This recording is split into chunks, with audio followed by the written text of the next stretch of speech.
De começar mais uma EBD. Meus irmãos, eu enviei no grupo da igreja e para alguns irmãos que eu tenho contato. Eu acho que, não sei agora, não acho que não enviei só. Eu devo ter esquecido de enviar para alguém, mas está nos grupos. Então, aquele irmão que está sem o contato, pede para o irmão do lado. Eu acho que eu não enviei para o Arantes, nem para a Débora, o documento da EBD, então Danilo se responsabiliza de passar. Vinícius e Tayane, passa para a Daiane, por favor, né? E assim sucessivamente, o Átila, os pais. E assim a gente vai seguir, como a gente está sem o nosso retroprojetor, nossa televisão, a gente segue utilizando o celular. Vamos fazer uma oração para nós iniciarmos. Vou pedir para o Átila fazer a oração para a gente começar a EBD.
Amém. Meus irmãos, nós estamos no EBD, então contamos com a interação dos irmãos, tá bom? Como a gente está 2 semanas, né, sem ter EBD, vamos recapitular sobre o que nós estamos estudando, meus irmãos, nas EBDs. Sermão do Monte. E agora, dentro do Sermão do Monte, nós estamos em que categoria do Sermão do Monte? Estamos vendo o que especificamente no Sermão do Monte? Oração dominical. Como, meus irmãos, a oração dominical, ela é estruturada. Como a oração dominical, ela é estruturada.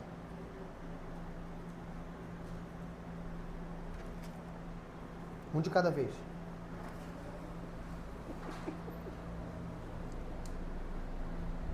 Vamos ler então a oração dominical, depois voltamos para essa pergunta? Vamos lá. Alguém lê aí, por favor.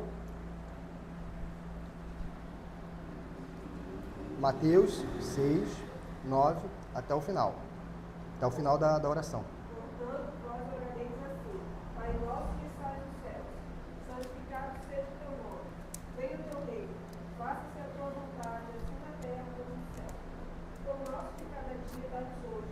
Perdoa-nos as nossas dívidas, assim como nós temos perdoado aos nossos devedores. E não nos deixes cair em tentação, mas livra-nos do mal, pois teu é o reino, o poder e a glória para sempre. Amém. Amém. Como que essa oração, ela é estruturada, meus irmãos? Alguém? Mas estruturada em que sentido? Ela tem uma ordem. Tipo, a glorificação do Pai. Sim, mas você tem, por exemplo, o estudo do irmão Israel. Ele falou, esse estudo e ele abriu a pergunta do breve catecismo, né? Depois nós tivemos o estudo do irmão Vinícius, né? O estudo do irmão Israel é qual? Versículo 9. Pai nosso que estás no céu, santificado seja o seu nome. O que é isso? O quê? Não falei não? Pai nosso que está no céu, santificado seja o seu nome, foi o de Vinícius, certo? Aqui é um versículo só. Pai nosso que está no céu, Vinícius, santificado seja o teu nome, tá? O irmão Israel falou. Alguém lembra o que ele disse sobre o estudo dele? Porque o irmão Israel não pode responder essa pergunta, nem o irmão Vinícius. Meus irmãos, a oração dominical, ela é estruturada da seguinte forma: prefácio, petições e conclusão. Prefácio, Pai nosso que estás no céu. Prefácio da oração. Petições, vai desde santificado seja o teu nome e vai até antes da conclusão, né? Qual é a conclusão? Ó, petição.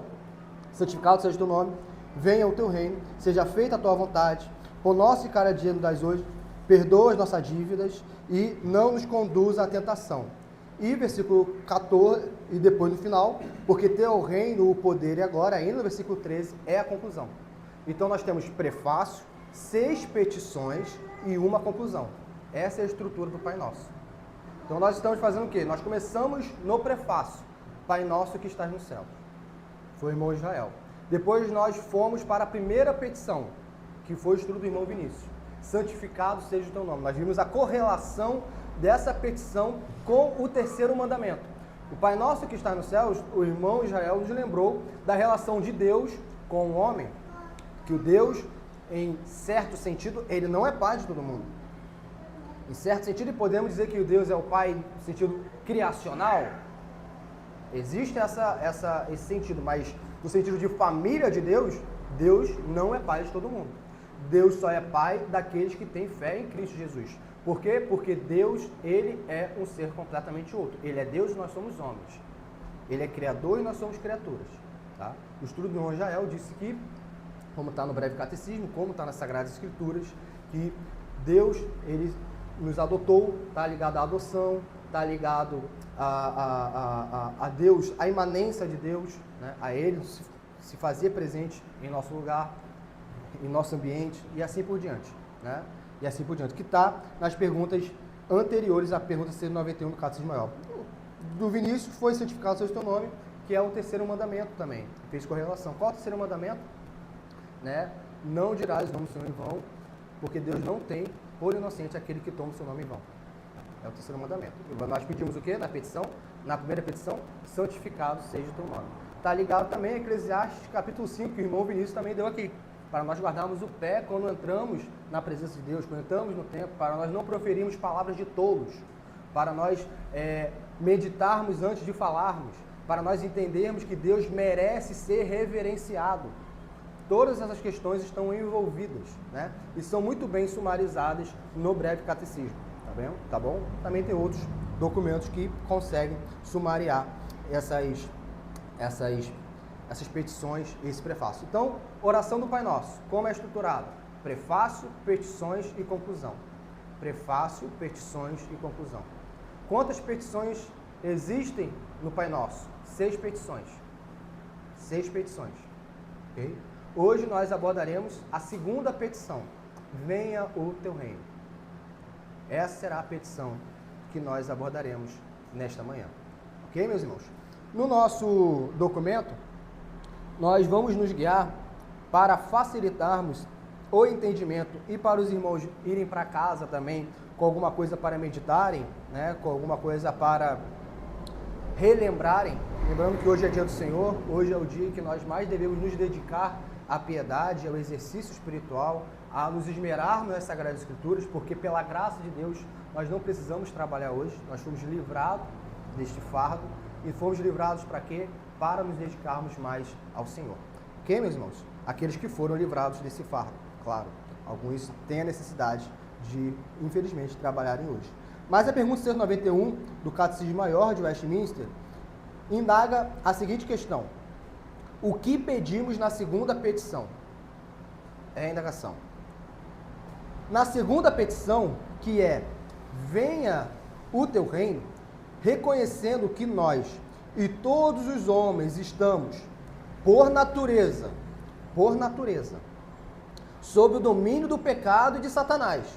Pedimos que o domínio do mal seja destruído, o evangelho seja propagado por todo o mundo, os judeus chamados e a plenitude dos gentios seja consumada, que a igreja seja provida de todos os oficiais e ordenanças do evangelho, purificada da corrupção, aprovada e mantida pelo magistrado civil, que as ordenanças de Cristo sejam administradas com pureza, feitas eficazes para a conversão daqueles que estão ainda nos seus pecados e para a confirmação, conforto e edificação dos que estão já convertidos.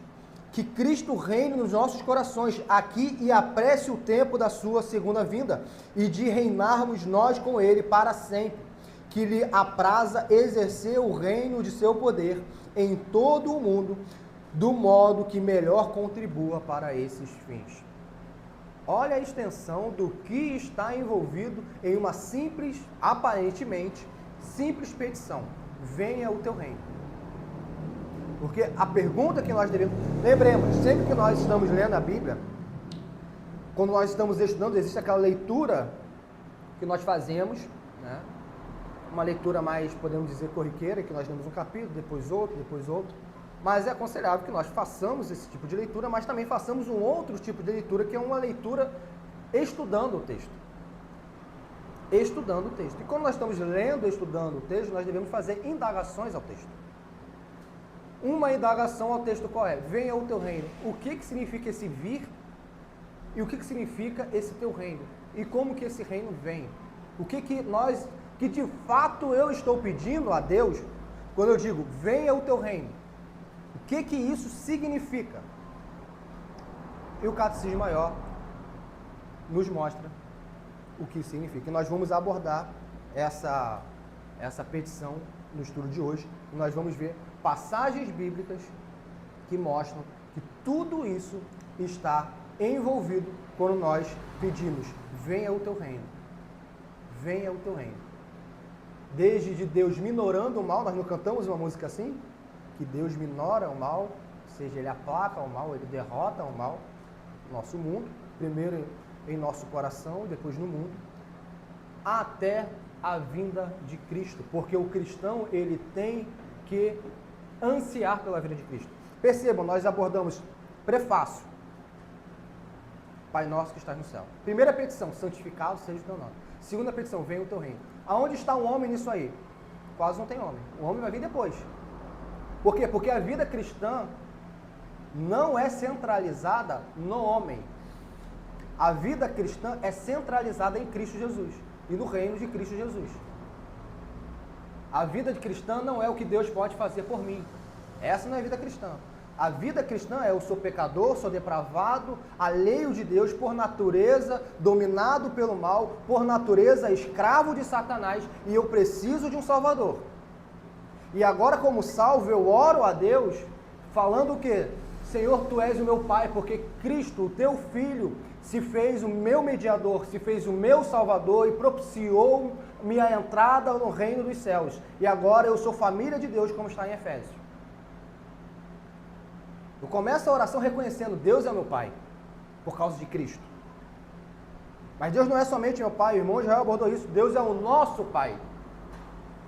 Deus não é um Pai que nós devemos olhá-lo individualmente, de maneira que eu sou filho, mas não tenho irmãos. Eu tenho muitos irmãos. Eu tenho irmãos na congregação presbiteriana do mundo, eu tenho irmãos em outras igrejas presbiterianas, eu tenho irmãos em outras denominações. Não somente desse país, mas espalhado por todo o mundo. Porque é Pai Nosso. Pai Nosso que estás nos céus. E a primeira petição, santificado seja o teu nome. Eu estou mais interessado na santidade de Deus, no nome de Deus ser proclamado. Eu estou mais interessado no nome de Deus ser honrado do que o meu próprio nome ser honrado. Como João Batista diz, que ele cresça e que eu diminua. A fé cristã é centralizada em Deus, é centralizada na pessoa de Cristo Jesus. E a oração deve demonstrar isso.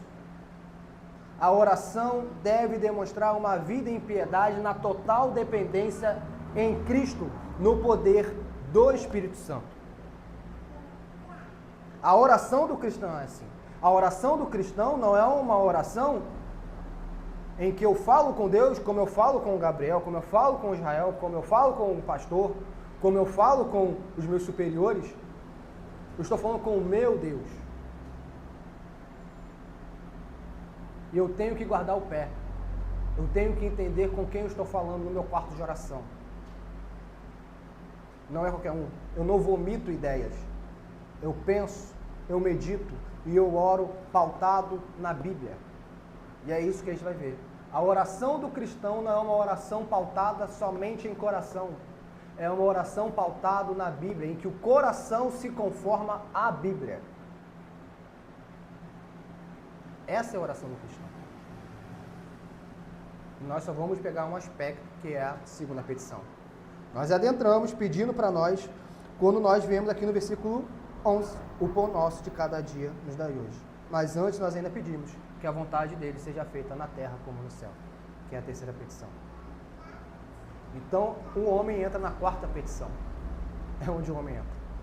É onde eu me achego a Deus, Senhor. Agora que eu reconheço quem Tu és, agora que eu estou mais interessado no Seu reino do que na minha vida, agora eu peço, pão nosso nos dai hoje.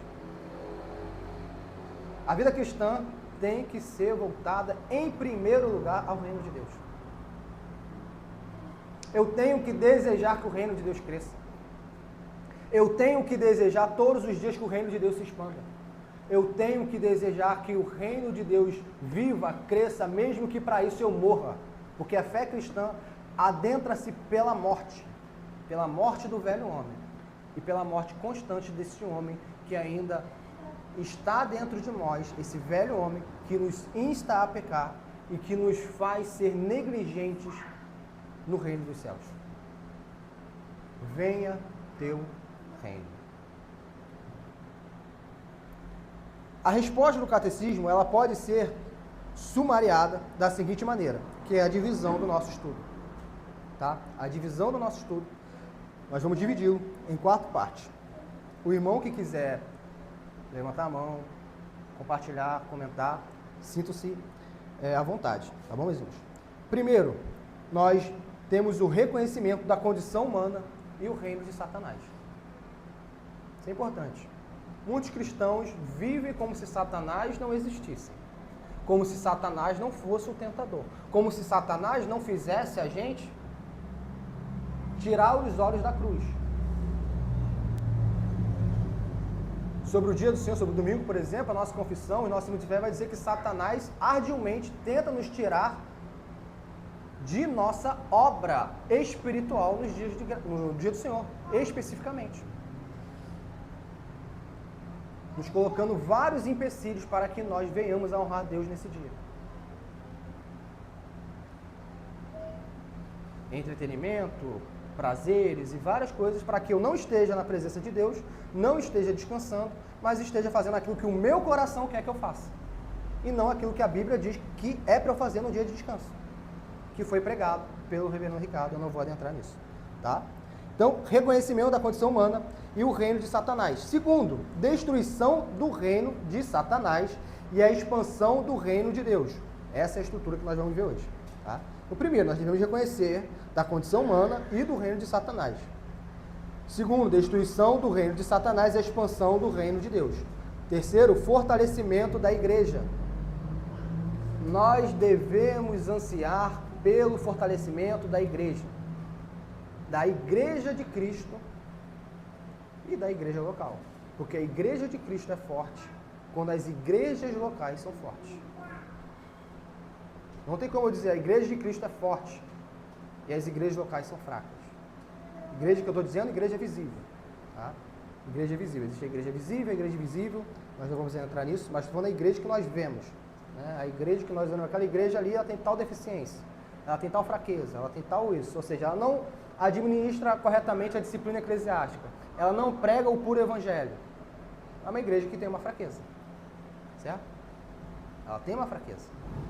Então, não tem como a igreja de Cristo na terra ser forte se as igrejas locais são fracas, por exemplo, na pregação do evangelho. Não tem como. Não tem como. Ok?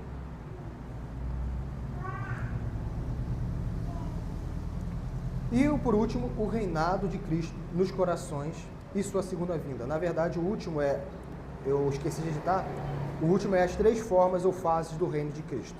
Tá? As 3 formas ou fases do reino de Cristo. Então, vamos seguir por ordem. Gabriel, por favor, abre em Efésios 2, 2, 3. O reconhecimento do estado dos homens e o reino de Satanás. Para adiantar, já vou para o segundo ponto. Áquila, abra, por favor, Salmos 68, 1, versículo 18. O irmão Josué, Irmão Josué. Josué, 1 João 3, 8. 1 João 3, 8. Tayane, 2 Tessalonicenses 3, 1. Vinícius, Romanos 10, 1. Dayana, Romanos 11, 25 a 26. Até aqui, depois a gente segue nas demais separações. Efésios 2, do 2 ao 3. Pode ler, por favor. Os quais vocês andaram por outro tempo, segundo o curso desse mundo, segundo o príncipe da potestade do ar, do espírito que agora atua nos filhos da desobediência. Entre eles também nós todos andamos no passado, segundo as inclinações da nossa carne, fazendo a vontade da carne E dos pensamentos, e éramos por natureza filhos da ira, como também os demais. Obrigado, Gabriel. Então aqui, em Efésios capítulo 2, um verso tão conhecido por nós, Paulo vai nos dizer que nós também andávamos nos desejos da carne e éramos por natureza filhos da ira. Nós éramos escravos de Satanás, fazendo a vontade daquilo que os homens neste mundo também fazem, que é segundo o Espírito que agora opera nos filhos da desobediência.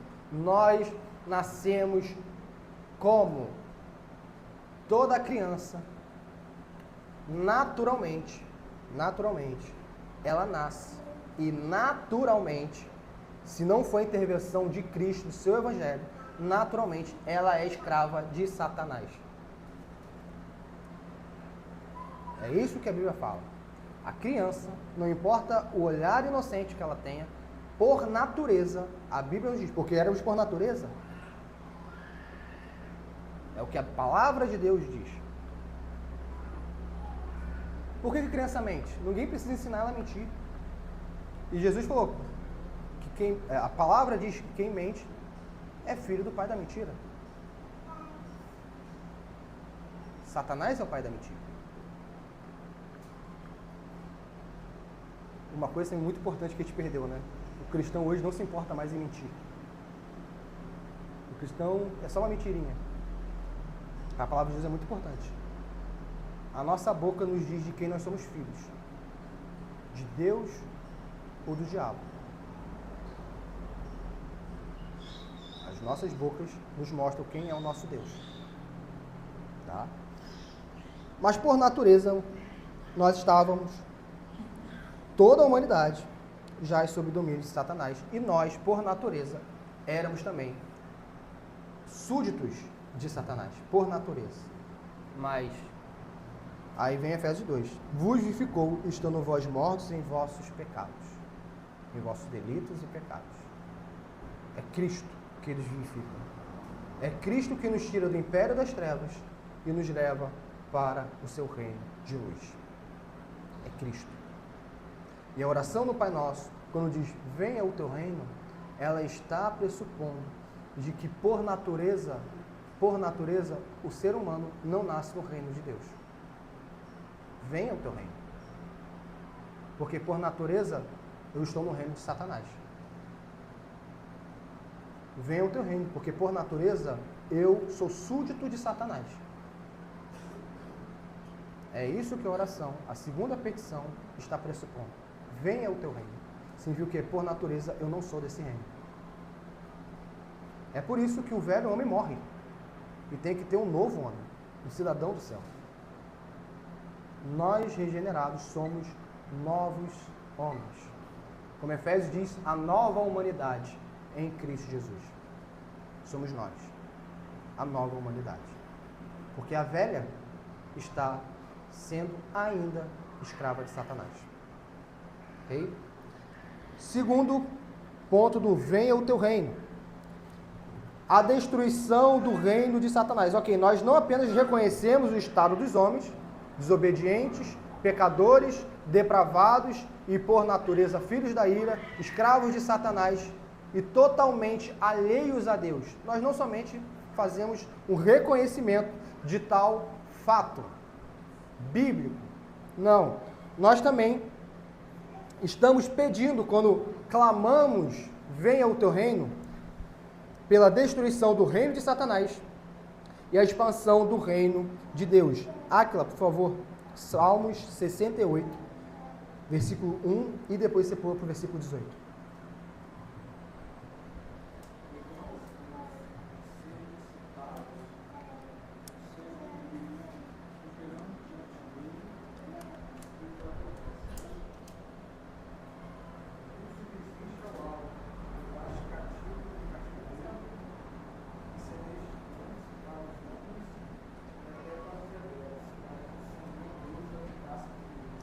Lê novamente o versículo 18, mais uma vez, versículo 18.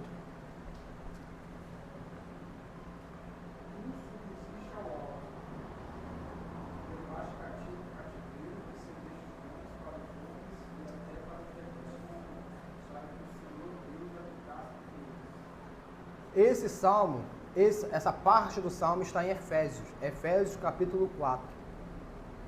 Cristo levou cativo o cativeiro. Esse salmo está falando de Cristo. Salmo está falando de Cristo. Mais uma vez, toda a palavra de Deus é a respeito de Cristo. Irmão José, por favor, 1 João 3,8.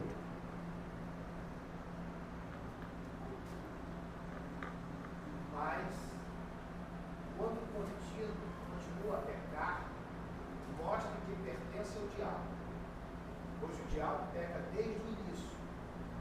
Por isso, o Filho de Deus veio destruir as obras do diabo. O Filho de Deus é diferente do filho do diabo. Por que é diferente? Porque o Filho de Deus, ele clama pela destruição do reino de Satanás. Ele clama por isso. Nós devemos orar por isso. E ele também, quando está seguindo a vontade de Deus, ele é um agente instrumental de Deus para a destruição do reino de Satanás. Quando nós pregamos o Evangelho, nós estamos sendo soldados de Cristo para minorar o mal. Quando nós pregamos o Evangelho, nós somos soldados de Cristo. Nós somos soldados de Cristo, essa é a verdade, a questão que nós fazemos. A visão que é instaurada hoje na igreja evangélica é que a igreja é um hospital. De certa maneira, ela está certa, mas ela está incompleta. Se ela é um hospital militar. Ela ajuda na recuperação, ela cura o ferido e ela manda o ferido de volta para o campo de batalha. Não é para nós sermos pacientes no sentido de inativos e inoperantes, só recebendo da igreja durante a vida toda. Nós somos agentes. Nós devemos sair, nós temos o processo de conversão, nós somos convertidos pelo Espírito Santo, pela Trindade Santa, recebemos todos os auxílios, existe aquela fase de novo na fé, em que a pessoa tem que ouvir mais, tem que todo um período, toda uma calma, toda uma cautela, mas uma hora essa pessoa vai ter que sair, não sair da igreja, não é isso, mas sair desse estágio dentro da igreja e ser mais eficazmente, no sentido de ser mais operante, mais ativo nisso, mais intencional, melhor dizendo, uma palavra que o irmão já aplicou no estudo, mais intencional nesse ser agente do reino de Deus. Todos nós somos. O novo convertido também. Ele está falando o que Cristo fez por ele. Mas muitas vezes ele não está sendo intencional. E o perigo é, quando vai passando o tempo na caminhada cristã, nós deixamos de ser intencionais. Nós começamos a ter uma fé cristã que só recebe. Só recebe. Eu só quero ir para a igreja para receber. Só para receber. E eu esqueço que o reino de Satanás está aí, está instaurado. A oração que tem a afeição correta é uma oração que está de joelhos diante do Pai, que pede ao Pai e que determinadas petições pede para que o Pai o capacite para também ser um instrumento nas mãos do Pai na propagação do Evangelho. Venha o teu reino. Não adianta eu pedir venha o teu reino e ficar calado onde o Senhor me coloca para pregar o Evangelho. Não adianta. Não adianta. Eu não prego o Evangelho no trabalho, eu não prego o Evangelho na minha família, eu não prego o Evangelho onde o Senhor me coloca. Como eu estou pedindo, venha o teu reino. É uma oração cerimonial. É uma oração porque tem que fazer, não porque parte de dentro da pessoa. Então, a destruição do reino de Satanás e a expansão do reino de Deus, nós vemos o Salmo 68, lido pelo irmão Ackerman, 1 João 3,8, que é o quê? Essas passagens bíblicas, elas estão dizendo que nós devemos orar para que o reino de Satanás tem que ser destruído. Por isso, nós devemos orar, tá? Acho que é a Tayane agora, né? 2 Tessalonicenses 3,1. Finalmente, irmãos, orai por nós, para que a palavra do Senhor se propague e seja glorificada, como também está acontecendo entre vós. Devemos orar. Paulo está dizendo, orai por nós. Se o apóstolo Paulo, que foi comissionado pessoalmente por Jesus Cristo, está suplicando a oração da igreja em seu favor e em favor daqueles que estavam na missão com ele, para que ele fosse habilitado a pregar o evangelho, quanto mais nós devemos pregar para que Deus habilite, pregar, orar para que Deus habilite aqueles que vão pregar o evangelho.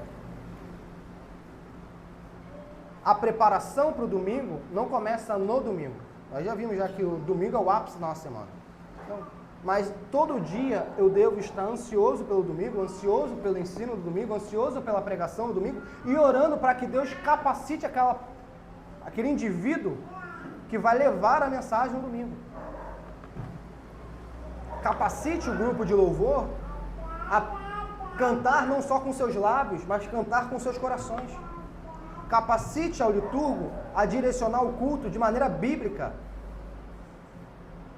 Capacite o professor da EBD a instruir o que a palavra diz e não o que a sua posição ou a sua opinião diz. Nós devemos orar, nós não devemos estar pacientes, só chegar aqui. O que tem hoje? O que tem hoje? Não, eu tenho que todo dia orar. Orar. Orar pela minha igreja local, orar pelos missionários. Eu tenho que orar. A nossa oração, que é em secreto, mostra aonde está o nosso coração. A minha oração mostra onde está o meu coração. Se eu só peço coisas materiais, financeiras, estudo, se eu só peço essas coisas, e essa primeira petição, que é santificado seja o teu nome, essa segunda petição, venha o teu reino, não estão nos meus lábios, eu estou vivendo uma fé cristã pautada em mim.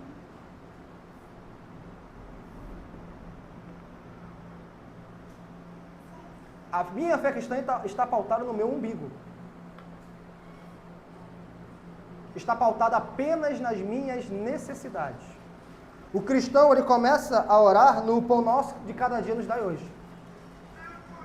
Infelizmente, nós, muitas das vezes, esquecemos de quem Deus é, da sua santidade, do seu reino, esquecemos de que nós devemos desejar a vontade dele ser feita, nós esquecemos tudo isso, nós já vamos para o nosso. É a minha necessidade, é o que eu quero.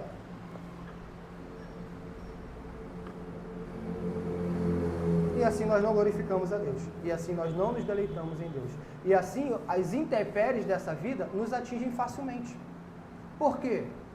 Porque a minha oração não é realizada e eu me frustro com Deus. Porque a minha própria oração é pautada em mim.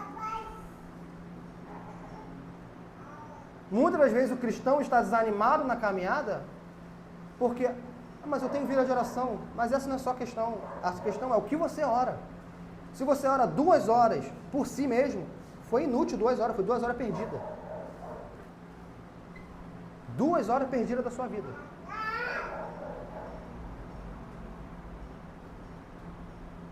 Devemos ansiar ardentemente pelo reino de Deus.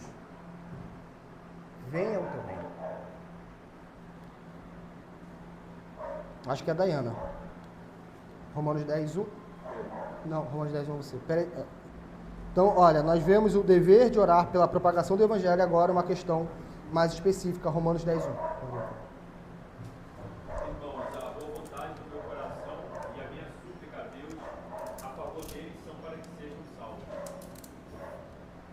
Deles quem? Judeus. Dos judeus. Romanos 10:1 é sobre os judeus. Nós devemos orar pela salvação dos judeus. Isso se conecta a que Dayana vai ler. Romanos 11, do 25 ao 26. Por favor, Dayana. Irmãos, não quero que ignorem este mistério, para que não se tornem presunçosos. Israel experimentou o endurecimento em parte, até que chegue a plenitude dos gentios. E assim todo Israel será salvo, como está escrito: virá de Sião o Redentor, que desviará de Jacó a impiedade. Obrigado, Dayana. Paulo já começa dizendo, porque eu não quero, irmãos, que ignoreis este fato bíblico, redentivo e escatológico. Eu não quero que vocês ignorem o quê? Que a desobediência de Israel, ela é momentânea. E ela tem um propósito. Deus não faz nada sem propósito. A rejeição de Israel não é sem propósito. Deus não desistiu do israelita. Deus não desistiu do israelita. Não desistiu. Deus nunca desiste do seu povo. Isso significa que o judeu hoje é povo de Deus? Sem Cristo ele não é. Não existe dois povos. Não existe judeu, Israel e igreja. Porque Romanos diz, a palavra de Deus diz, que a igreja é o Israel de Deus. Então o judeu hoje que não confessa a Cristo, ele é povo de Deus? Ele não é povo de Deus. Ele pode estar na terra territorialmente conhecida como Israel. Mas se ele não crê em Cristo, ele não é o verdadeiro israelita. A palavra de Deus faz essa distinção. O falso israelita e o verdadeiro israelita. Porque o verdadeiro israelita é aquele que tem a fé de Abraão. E a fé de Abraão era no Messias prometido. Agora a fé de Abraão é no Messias que já veio, que é a nossa fé. Nós temos a mesma fé de Abraão. Um só Deus, uma só fé. Um só povo. Deus não tem dois povos. Jamais teve e jamais terá. Um só Deus, uma só fé, um só povo. A rejeição de Israel teve um propósito. O chamado dos gentios. Mas chegará o tempo da plenitude dos gentios. E quando essa plenitude, aí vem o braço da providência divino, que é incompreensível para os homens. Mas Deus tem um propósito em tudo. Tudo ele tem um propósito.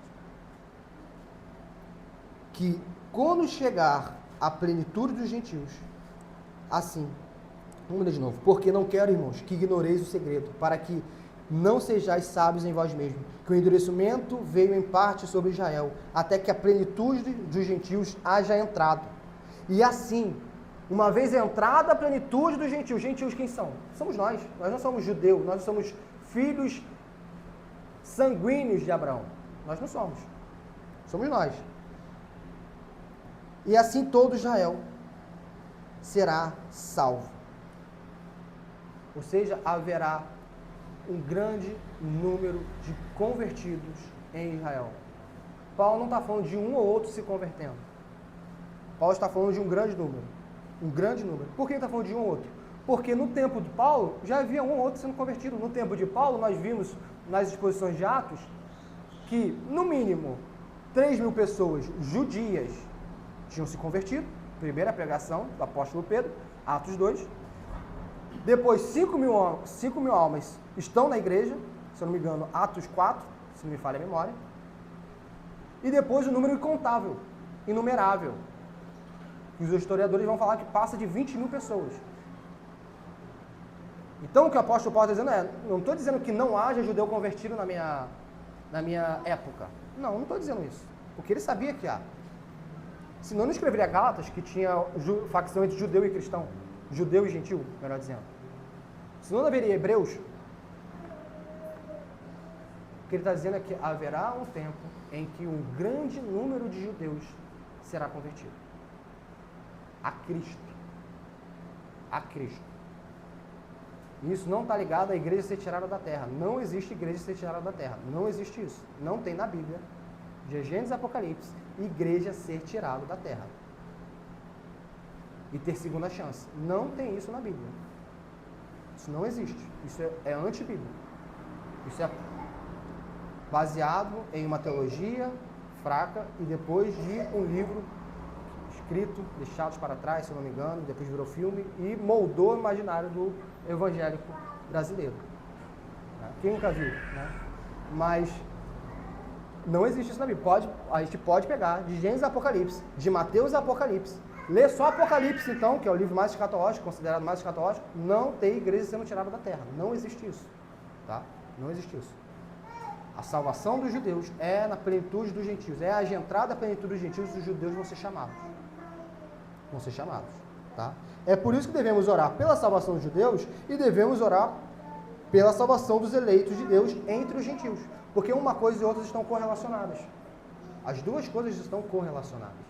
Porque é um povo só. Efésios diz que Deus separou o muro da inimizade. Destruiu, melhor dizendo. Destruiu o muro da inimizade que separava judeu e gentil. Ele destruiu. Agora ele tem um povo só, a igreja, que tem judeu e tem gentil. E todos são o quê? O Israel de Deus. Filhos de Abraão, porque tem a mesma fé de Abraão. A igreja de Deus. Ok? Então esse é o segundo ponto. Alguém tem alguma dúvida? Alguma colaboração? Alguém? Douglas quer falar sobre o filme? Essa questão do povo, né? Ser um só povo também, Paulo vai trabalhar muito em Efésios 2, né? E na antiga aliança existia o povo de Deus, Israel, e os gentios, né? O povo separado, falar que os gentios não tinham Deus, não tinham esperança. Aí vai trabalhar bem essa ideia que agora de ambos fez um só, né? Isso aí, então, verdade. Bem claro que é um povo só, não existe espaço para dois povos. Os gentios, ali, gregos, todos, né, espartanos, todos incluídos ali, e Israel, agora um só, reconciliado em Cristo. Isso aí, é um só. Israel é de quem é a promessa, os oráculos de Deus no Antigo Testamento. O gentio é enxertado nisso. E agora todos são o Israel de Deus. Efésios deixa claro, né? Um só povo. Um só povo. Muito bem lembrado. Então, Efésios, se alguém tem dúvida, a gente fez até uma exposição de Efésios, né? A igreja aqui fez a exposição de Efésios. Efésios é uma epístola que deixa claro que Deus só tem um povo. Efésios. Poucos capítulos, leitura que dá para fazer em um dia, dá para fazer hoje, no dia do Senhor. Deixa claro, é um só povo. Todos unidos em Cristo Jesus. É Cristo o centro. Okay? Alguma colaboração a mais? Alguma dúvida? Então, vamos seguir, tá? Israel, abra, por favor, Mateus 9:38. A irmã Aline, Zacarias 3:9. Minha mãe, 1 Timóteo 2:1-2. Gabriel, 2 Tessalonicenses 1:11. Ah, é porque na ordem. Gabriel Martins.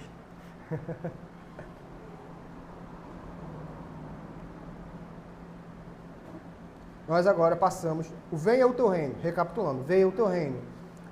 Nós, nessa petição, segunda petição, estamos reconhecendo o estado dos homens e que os homens estão, por natureza, são pecadores por natureza, são, por natureza, também escravos de Satanás.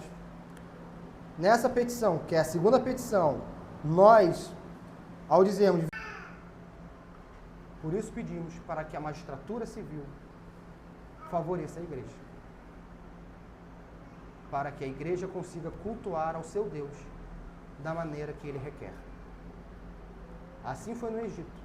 Moisés pediu para Faraó deixar o povo cultuar a Deus. E Faraó não deixou. E assim é durante toda a história. E pela graça de Deus, por mais que o Estado tenha se afrontado em outras áreas, ainda no domingo, nós não precisamos trabalhar. A maioria. Alguns, infelizmente, têm essa necessidade. Infelizmente. Mas que nós venhamos a ser gratos e coerentes com essa oração. Venha o teu reino. Está envolvido. Venha o teu reino. 2 Tessalonicenses 1:11. Irmão Martins. Por isso, também não cessamos de orar por vós,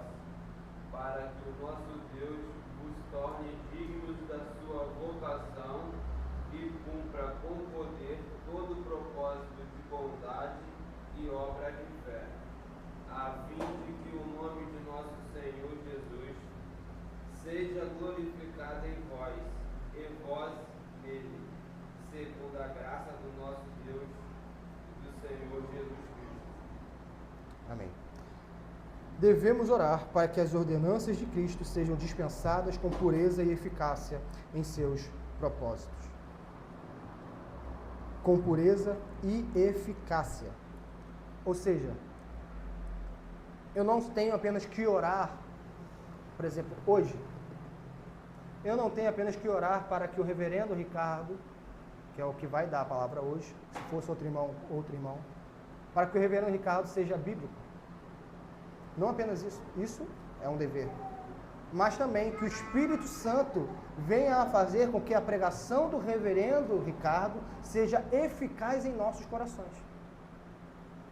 Uma coisa é ser bíblico, outra coisa é ser eficaz. São duas coisas. Um ímpio abre uma pregação do Nicodemos e continua ímpio, porque foi bíblico, mas não foi eficaz. Nós devemos orar para que a pregação seja bíblica e eficaz. E para ela ser eficaz, precisa da atuação do Espírito Santo.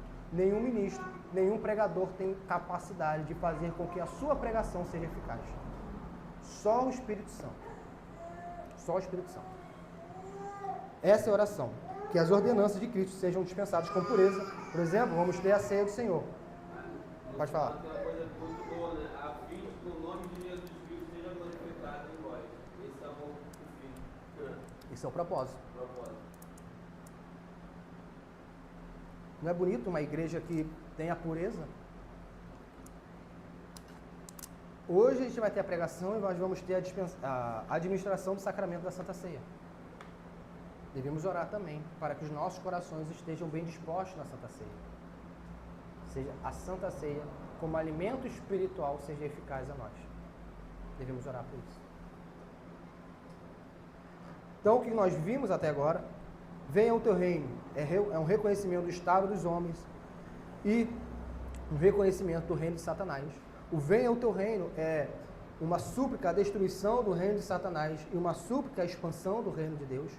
O venha o teu reino é uma petição que se relaciona também ao fortalecimento da igreja. E agora, o venha o teu reino também está conectado às três formas ou fases do reino de Cristo. Quais são essas três formas? 4 formas? Na verdade, são 3. 3 formas, eu confundi aqui. As 3 formas ou 3 fases do reino de Cristo. Reino da graça, reino da glória e reino do poder.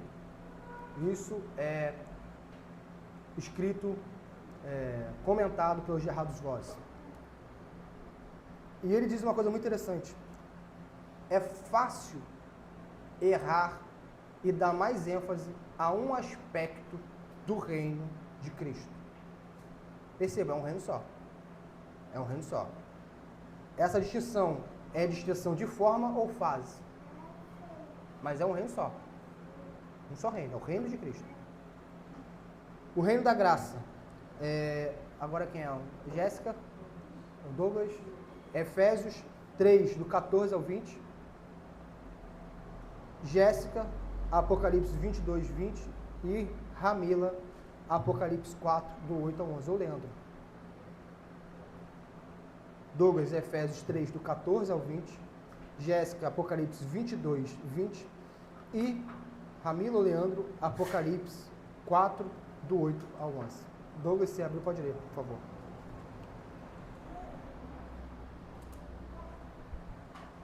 Por essa causa, me ponho de joelhos diante do Pai, de quem toma o nome de toda a família, tanto no céu como na terra, para que, segundo a riqueza da sua glória, nos conceda que sejais fortalecidos com poder mediante o seu Espírito, no homem interior, e, assim, habite Cristo no nosso coração, pela fé, estando vós arraigados e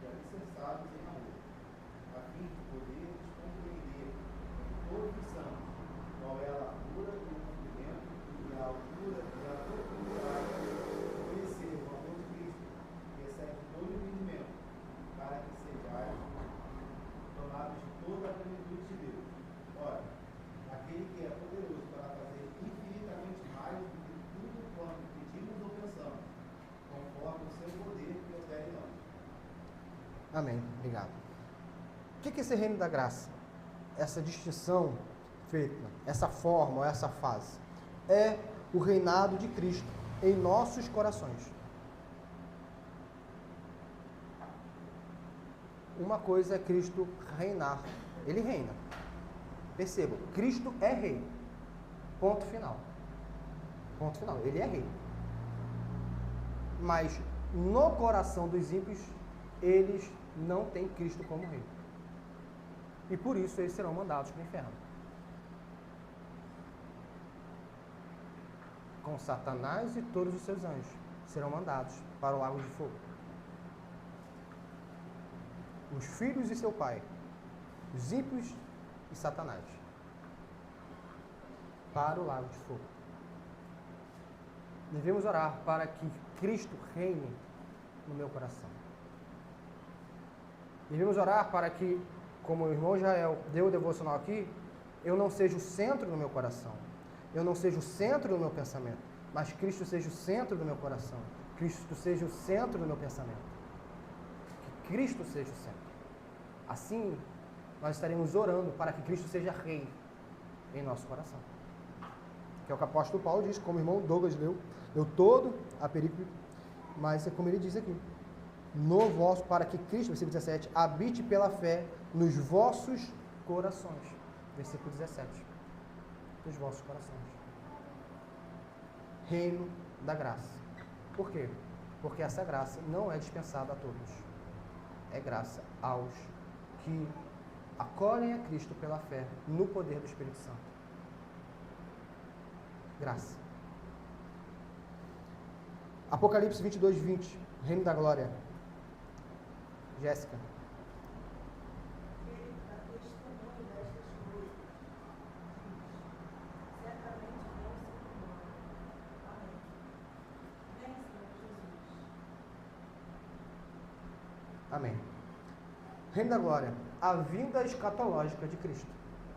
Reino da glória. A oração do Pai Nosso, a segunda petição de venha o teu reino, obviamente está ligado à vinda na glória do reino de Cristo. Ou seja, o Filho do Homem descer assim como subiu, como está em Atos 1, como está em Mateus 24, como está em outras parcelas das Escrituras. A oração do Pai Nosso está embutida também à volta de Cristo. Nós devemos orar pela volta de Cristo, meus irmãos. Nós devemos orar para que Cristo apresse a sua segunda vida e o nosso reinado com Ele para sempre. Essa deve ser uma oração do cristão, porque quando o cristão ora para que Cristo apresse a sua vinda, isso mostra que o cristão não está apegado a essas coisas da terra. Não é até que eu cumpra esse objetivo de vida, Cristo não pode voltar. Eu quero que Cristo... Nós devemos orar assim. Eu quero que Cristo volte hoje, agora. Não importa se eu não conseguir adquirir aquilo que eu desejo. Porque aquilo que eu desejo está subordinado a um desejo maior, que é a volta de Cristo em glória. E quando eu oro por isso, eu também estou orando que nessa volta de Cristo em glória está conectado a plenitude dos gentios e a salvação dos judeus. Eu estou orando para que todo o plano escatológico de Deus venha a ser cumprido. Nós devemos ansiar pela volta de Cristo. A igreja tem que ter as suas mentes fintadas nos céus.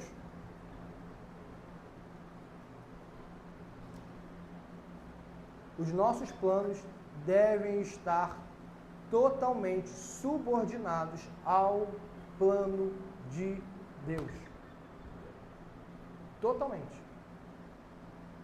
Eu devo desejar que Cristo volte hoje. Agora. Reino da glória. Reino da glória é a vinda de Cristo em glória. A condenação de Satanás e dos ímpios ao lago de fogo. E nós, por causa de graça sobre graça e sobre graça, reinando com Ele por toda a eternidade, tendo comunhão com o nosso Pai, tendo comunhão com aquele que nos amou, ainda quando éramos pecadores, ainda quando éramos ímpios, ainda quando éramos por natureza filhos da ira. ainda quando o odiávamos, Ele nos amou. Nós devemos ansiar para que Cristo volte. Reino da glória. Reino do poder. Devemos orar para que Cristo exerça o seu reinado de poder no mundo de maneira tal que o melhor promova o reino da graça e apresse o reino da glória. Ou seja, o que é o reino de poder, ou o reino do poder? Fomos salvos, correto? Fomos salvos, Cristo reina em nosso coração. E nós devemos orar para que isso seja uma realidade. E devemos orar para que Cristo volte, ao volte escatológico. Mas somente isso? Não, existe, vamos colocar um limbo entre Cristo habitar em nosso coração e Cristo voltar fisicamente. Qual é? A história presente, a história da redenção, a nossa história, a história da humanidade. Então, entre um e outro, entre o reino da graça e o reino da glória, nós temos o reino do poder, que é Cristo subjugando os seus inimigos. Ou também, como é dito nas Escrituras, o Pai colocando os inimigos debaixo dos pés de Cristo. É o reino do poder. Isso acontece hoje na história. É por isso que a igreja não tem e não deve e não pode ser pessimista. Pessimista não. Podemos ter visões escatológicas diferentes? Podemos. Mas pessimista não. Cristo é rei. Já é rei em nossos corações. E já foi prometido que ele virá. O reino da glória virá.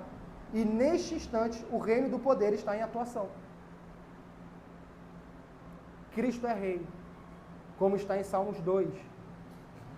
O pai pedindo para o quê? Os governantes beijarem o filho antes que ele se irrite, porque em breve lhe inflamará a ira. Salmo 2. Mas, Ramilo, Leandro, leiam Apocalipse 4, do 8 ao 11, o reino do poder. E os 4 seres viventes, tendo cada um deles, respectivamente, 6 asas, estão cheios de olhos ao redor e por dentro. Não tem descanso, nem de dia nem de noite, proclamando: Santo, Santo, Santo é o Senhor Deus, o Todo-Poderoso, aquele que era, que é e há de vir. Quando esses seres viventes derem glória, honra e ações de graça ao que se encontra sentado no trono, ao que vive pelos séculos dos séculos, os 24 anciãos prostrar-se-ão diante daquele que se encontra sentado no trono, adorarão o que vive pelos séculos dos séculos e depositarão as suas coroas diante do trono, proclamando: Tu és digno, Senhor e Deus nosso, de receber a glória, a honra e o poder, porque todas as coisas que criaste, sim, por causa da tua vontade, vieram a existir e foram criadas. Reino do poder.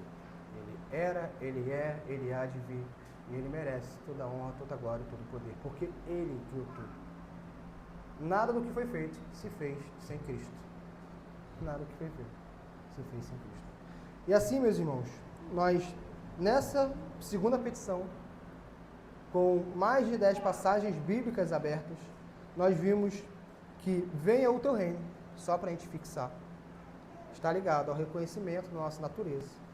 Reconhecimento que Satanás é atuante, é o nosso adversário, está querendo minar a igreja, está querendo destruir a igreja, está querendo destruir a nossa fé pessoal, está querendo destruir a nossa oração matinal, a nossa oração noturna, está querendo destruir o nosso casamento, Satanás está querendo destruir a educação dos filhos, Satanás está querendo destruir os bons ministros, Satanás está querendo destruir a igreja e destruir o mundo. Ele é o nosso adversário. Reconhecimento disso.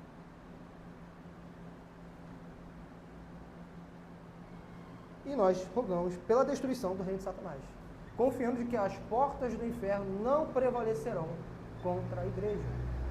É nós que eu digo a igreja de Cristo, ok? Tendo Cristo como seu cabeça. Não é sem Cristo. Não é sem Cristo. A igreja de Cristo, tendo Cristo como seu cabeça, ela arranca toda a resistência, ela tira toda a resistência de Satanás e tira pessoas do inferno. Em qual sentido? Por natureza, filhos da ira. Mas a igreja prega o evangelho fielmente, essa pessoa se converte. Tirou uma pessoa que estava condenada ao inferno. Ela arromba a porta e tira pessoas do inferno. A porta do inferno não prevalecerão contra a igreja de Cristo. Não prevalecerão. Não sejamos pessimistas. Não achemos que o evangelho não é capaz de transformar a nossa geração, porque quando somos pessimistas achamos isso. Está tudo perdido, está tudo acabado. Não, o evangelho é o poder de Deus para a salvação dos homens. É o poder de Deus. Fortalecimento da igreja, venha o teu reino, e as 3 formas ou fases do reino de Cristo. Reino da graça, reino da glória e reino do poder. Alguma dúvida, meus irmãos? Algum comentário? Alguma colaboração?